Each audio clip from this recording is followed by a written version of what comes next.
നമസ്കാരം, പ്രവാസി മലയാളിയിലേക്ക് സ്വാഗതം. അടുത്ത കാലത്തായി വിസ നിയമലംഘനങ്ങൾക്കെതിരെ ശക്തമായ നിലപാടാണ് കുവൈറ്റ് ഭരണകൂടം സ്വീകരിക്കുന്നത്. കുവൈത്തിൽ നിയമങ്ങൾ കർശനമായി പാലിക്കുന്നതിനാൽ അനധികൃത താമസക്കാരെ നാട് കടത്തുകയും നിയമങ്ങൾ പാലിക്കുന്നവരെ രാജ്യത്തേക്ക് സ്വാഗതം ചെയ്യുകയുമാണ് ഭരണകൂടം. ഡിസംബർ 1 മുതൽ 5 വരെയുള്ള കണക്കുകൾ പ്രകാരം രാജ്യത്തെ താമസ തൊഴിൽ നിയമങ്ങൾ ലംഘിച്ച കുറ്റങ്ങൾക്ക് 610 വിദേശികളെ നാടുകടത്തിയതായി കുവൈറ്റ് ആഭ്യന്തര മന്ത്രാലയം അറിയിച്ചു. General administration of residency affairs investigations 20 ഇടങ്ങളിലായി നടത്തിയ പരിശോധനയിൽ റെസിഡൻസി തൊഴിൽ നിയമങ്ങൾ ലംഘിച്ച 317 പേരെ കൂടി അറസ്റ്റ് ചെയ്തിട്ടുണ്ട്. ഇവർക്കെതിരെ നടപടികൾ സ്വീകരിച്ചു വരികയാണെന്നും മന്ത്രാലയം അറിയിച്ചു. ഇവരെയും അധികം വൈകാതെ തുടർ നടപടികൾ പൂർത്തിയാകുന്ന മുറയ്ക്ക് നാടുകടത്തും.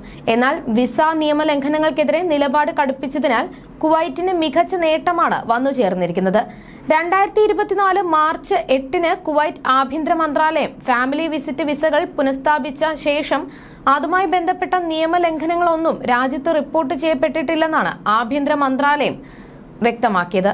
നിയമലംഘനങ്ങൾ നടത്തിയാൽ സ്പോൺസർ അടക്കം ഉത്തരവാദികളാകും. നിയമ നടപടികളും നേരിടേണ്ടി വരുമെന്ന് അധികൃതർ നേരത്തെ മുന്നറിയിപ്പ് നൽകിയിരുന്നത് ഫലപ്രദമായെന്ന് വേണം വിലയിരുത്താൻ. കഴിഞ്ഞ 9 മാസത്തിനിടെ കുടുംബ സന്ദർശന വീസകളിൽ ഒരൊറ്റ ലംഘനം പോലും ഉണ്ടായിട്ടില്ലെന്ന് ആഭ്യന്തര മന്ത്രാലയം assistant under secretary major general Ali Al Adwani പറഞ്ഞു.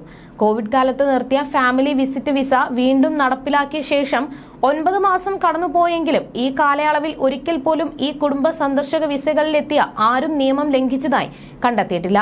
നിലവിൽ 1 മാസമാണ് കാലാവധി. പുതിയ റെസിഡൻസി നിയമത്തിൽ പഴയതുപോലെ 3 മാസം കാലാവധി എന്നാണ് റിപ്പോർട്ടുള്ളത്. രാജ്യത്തെ വിസ നിയമങ്ങൾ പാലിക്കുന്നതിൽ ശ്രദ്ധേയമായ നാഴികക്കല്ലായാണ് ഈ കാര്യം വിലയിരുത്തപ്പെടുന്നത്. രാജ്യത്തിന്റെ വിസ ചട്ടങ്ങൾ പൂർണ്ണമായി പാലിക്കുന്നുണ്ടെന്ന് ഉറപ്പാക്കാൻ ആഭ്യന്തര മന്ത്രാലയം നടപ്പാക്കിയ നടപടികൾ ഫലപ്രദമായിരുന്നു എന്നാണ് ഈ നേട്ടം പ്രതിഫലിപ്പിക്കുന്നതെന്നും മന്ത്രാലയം അധികൃതർ അഭിപ്രായപ്പെട്ടു.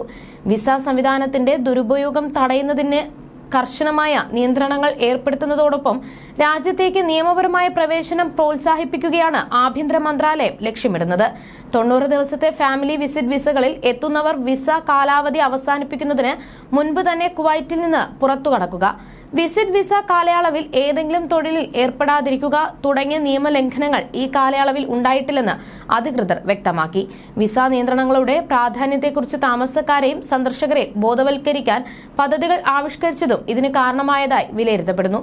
വിസ നിയമലംഘകർക്ക് അനുവദിച്ച പൊതുമാപ്പ് കാലാവധി സമയത്ത് പരമാവധി വിസ നിയമലംഘകർക്ക് പിഴയടച്ച് അവരുടെ താമസം ക്രമപ്പെടുത്താനോ പിഴ അടയ്ക്കാതെ രാജ്യം വിടാനോ അനുമതി നൽകിയിരുന്നു. എന്നാൽ ജൂൺ 30-ന് പൊതുമാപ്പ് കാലാവധി കഴിഞ്ഞ ഉടൻ അതിനുശേഷം നിയമം ലംഘിച്ച് രാജ്യത്ത് കഴിയുന്നവരെ കണ്ടെത്താൻ വ്യാപകമായ റെയ്ഡുകൾ നടത്തുകയും ആയിരക്കണക്കിന് പ്രവാസികളെ അറസ്റ്റ് ചെയ്യുകയും ചെയ്തിരുന്നു.